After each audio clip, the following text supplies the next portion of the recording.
अस्सलाम वालेकुम। आज के इस वीडियो में मैं ऑटिज़म स्पेक्ट्रम डिसऑर्डर की प्रेवलेंस के बारे में बात करूंगी। ऑटिज़म स्पेक्ट्रम डिसऑर्डर के बारे में पहली डॉक्यूमेंटेशन 1943 में की गई। जिन बच्चों में ये डिसऑर्डर देखा गया उनको बहुत नज़दीक से ऑब्ज़र्व किया गया और ये कहा गया कि ये ख़ास बच्चे अपने वालिदैन से ज़्यादा चीज़ों के साथ अटैच्ड होते हैं और इन बच्चों में मोहब्बत और लगाव के जज्बात नहीं होते। जैसे जैसे इन बच्चों के बारे में तहकीक होती गई, मुख्तलिफ तरह की आरा भी सामने आती गई। मैंने एक किताब में पढ़ा कि बहुत सालों तक इस बात पर यकीन रखा गया कि इन ख़ास बच्चों में डिसऑर्डर की वजह इनकी माएँ हैं। ये वो माएँ हैं जो जज्बात से आरी हैं। इन माँओं को रेफ्रिजरेटर मॉम्स कहा गया। आप समझ सकते हैं कि ये बात किसी भी माँ के लिए कितनी तकलीफदेह हो सकती है। मज़ीद तहकीक के नतीजे में माँओं पर से ये संगीन इल्ज़ाम भी हट गया और ये बात सामने आई कि ये एक डेवलपमेंटल डिसऑर्डर है और पैदाइशी होता है। इसके नतीजे में बच्चे की आदत व अतवार एक ख़ास तरह के होते हैं, इसीलिए इसे डेवलपमेंटल डिसऑर्डर कहा जाता है। ये बात पिछले 15-20 सालों से मान ली गई है कि ये एक पेचीदा डिसऑर्डर है और इसका शिकार अफराद पूरी दुनिया में पाए जाते हैं। 2014 में USA में होने वाली एक तहकीक के मुताबिक ASD यानी ऑटिज़म स्पेक्ट्रम डिसऑर्डर दुनिया में तेज़ी से बढ़ने वाले डेवलपमेंटल डिसेबिलिटी है। 2018 में WHO यानी वर्ल्ड हेल्थ ऑर्गेनाइजेशन के मुताबिक पूरी दुनिया में 160 बच्चों में से एक बच्चा इस डिसऑर्डर का शिकार है।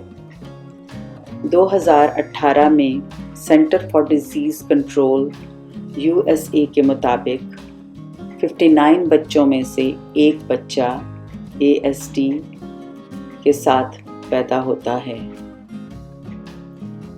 इसके अलावा 37 बच्चों में से एक बच्चा यानी एक लड़का और 151 लड़कियों में से एक लड़की इस डिसऑर्डर का शिकार होती है।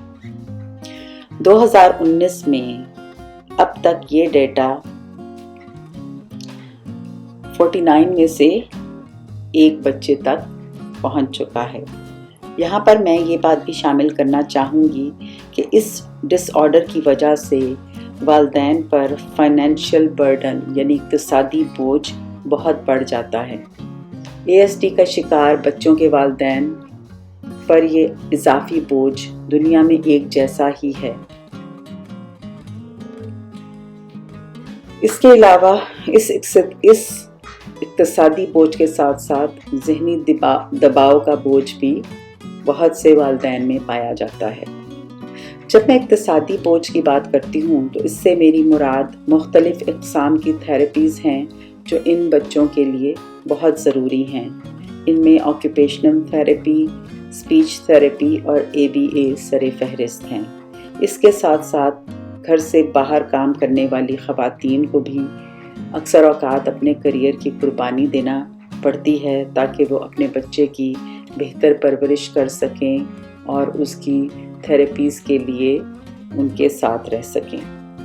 ज़हनी दबाव का शिकार होने से बहुत सी माएँ अपने और अपने बच्चों के लिए कोई खातिर ख़्वाह काम नहीं कर सकती, क्योंकि जो माँ खुद ही ज़हनी दबाव का शिकार होगी वो अपना ख्याल कैसे रख सकती है।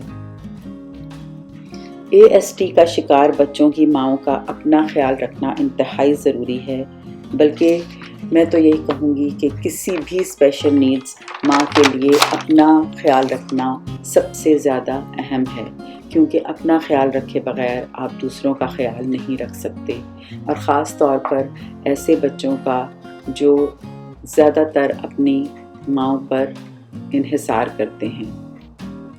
ज़हनी दबाव के नतीजे में वालिदैन के इज़्दिवाजी ताल्लुकात के ख़राब होने का भी ख़दशा होता है। मियाँ बीवी अपनी और अपने बच्चे की ज़रूरियात में तवाज़ुन कायम नहीं रख पाते اور اس کا نتیجہ اکثر برا بھی ہو سکتا ہے۔ ASD کا شکار بچوں کی زندگی میں ان کے بہن بھائیوں کا بھی بہت کردار ہوتا ہے، اور اکثر اوقات ایسے بہن بھائیوں کو کی بہت سی ایموشنل نیڈز کو بھی ان کے والدین کی طرف سے نظر انداز کر دیا جاتا ہے، اور ان کے جذبات کو بہت زیادہ ترجیح نہیں دی جاتی۔ مختصر یہ کہ والدین کو ایک ساتھ کئی محاذوں پر کام کرنا پڑتا ہے اور توازن رکھنا پڑتا ہے۔ آئندہ کی ویڈیو میں آپ کو ASD کو پہچاننے کے لیے بہت سے خواص بتاؤں گی جن کی مدد سے والدین اپنے بچوں میں ASD کی علامات کو جان سکتے ہیں۔ یہاں پر میں یہ کہنا بھی مناسب سمجھتی ہوں کہ خدا را اپنے بچے میں ASD کی تشخیص خود سے مت کریں۔ یہ بالکل ایسا ہی ہے جیسے آپ اپنی بیماری کی تشخیص خود کریں بغیر کسی ڈاکٹر سے